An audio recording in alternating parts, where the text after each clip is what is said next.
How much of your life have you spent overworking to meet others' expectations, and what has it cost you in terms of your well-being? Overworking has cost me my whole life. Well, since I was 18.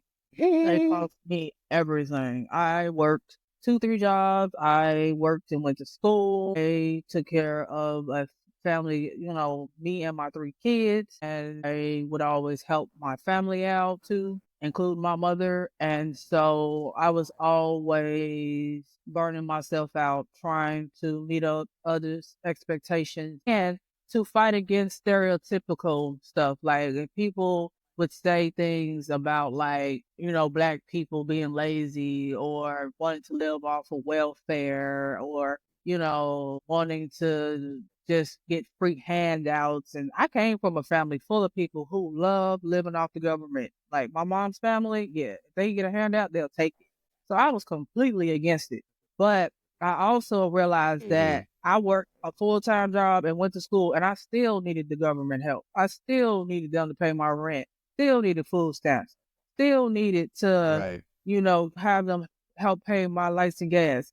So that is a bad stereotype that I worked against. Like my goal when I got out of high school was to get a degree so that I can have a middle class, be in a middle class, so I can buy a house, so that I could get off housing and public aid and not have to live off the government, so that I could take care of my family. Like that was my goal. And that was because of everybody else's expectations of me and judging me and saying that I wanted these handouts and I wanted to be on it. And instead of just realizing that I needed it in that moment to take care of me and my family. And that's why, and I was working and I didn't need to work 2, 3 jobs, to survive. I just needed one and just do the best I can with what I had. But instead, I let other people's judgments of me cause me, you know, to burn out a lot.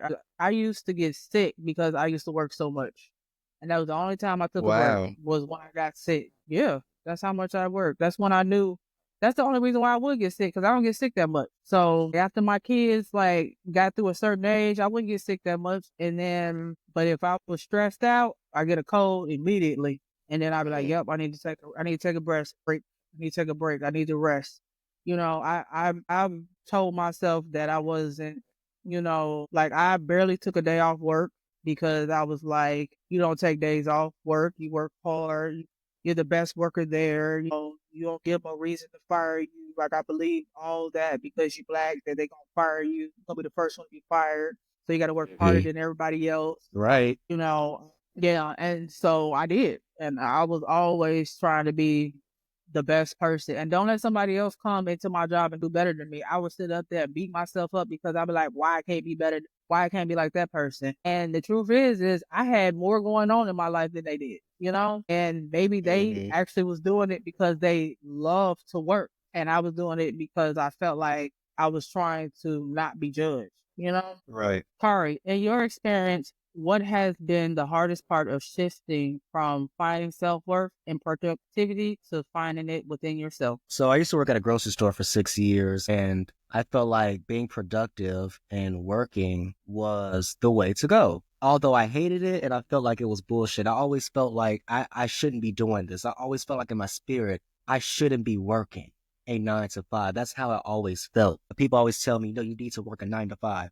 I always felt like I shouldn't be working here. I felt like there was something bigger for me to do. Me too. And yeah, so I worked and I just feel like this isn't my calling. It was depressing. There was favoritism. The managers were on bullshit.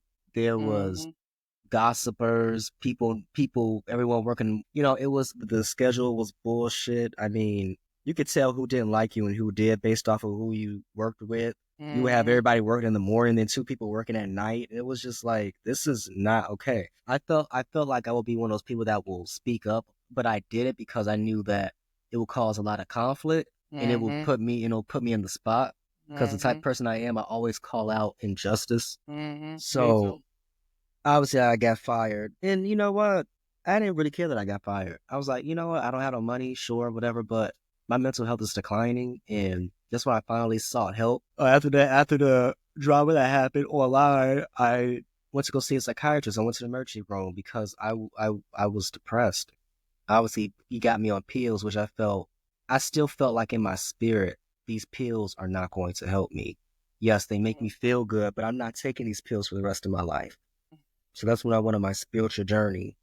And now I'm starting to find what is bothering me. And it feels, although it's hard to like really look within and see the problem, it's also something that is helping me because I'm healing myself through self-reflecting and Mhm. doing the inner work instead of Mhm. counting on pills. So Yeah.